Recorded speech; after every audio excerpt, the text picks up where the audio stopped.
ডেঙ্গুতে একদিনে ১২ জনের মৃত্যু সত্যিই দুর্ভাগ্যজনক। আমরা জাহাঙ্গীরনগর বিশ্ববিদ্যালয় থেকে প্রতিদিনই এডিস মশার পরিস্থিতি নিয়ে আমরা গবেষণা করি। মাঠ পর্যায়ে আমাদের টিম যায়। আমরা আগেই জানিয়েছিলাম যে এডিস মশার ঘনত্ব বাংলাদেশের প্রায় প্রতিটি জেলাতেই বেশি এবং আগামী অক্টোবর মাসে ডেঙ্গু পরিস্থিতি আরও খারাপ হবে এটি আমরা নিশ্চিত করছি। কারণ এডিস মশার ঘনত্ব, ডেঙ্গু রোগীর সংখ্যা, বৃষ্টিপাত, আর্দ্রতা, তাপমাত্রা এই কয়েকটি প্যারামিটার মিলিয়ে আমরা যে ফরকাস্টিং মডেলটি তৈরি করি সেখানে আমরা দেখতে পাচ্ছি যে অক্টোবরে ডেঙ্গু পরিস্থিতি খারাপ হওয়ার আরও বেশি ঝুঁকি আছে। অক্টোবর অনেক মানুষ আক্রান্ত হবে এবং মৃত্যু ঝুঁকিও বাড়ার একটি সম্ভাবনা আছে।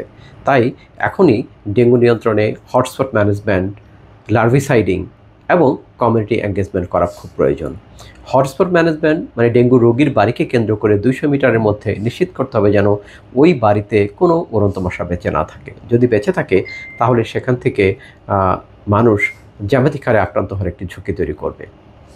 সঙ্গে সঙ্গে লার্ভিসাইডিং এবং জনগণকে নিজ নিজ বাড়ি আঙিনায় নিশ্চিত করতে হবে যেন কোথাও কোনো পাত্রে পানি জমা না থাকে, কোথাও কোনো পাত্রে এডিস মশা তৈরি না হয়।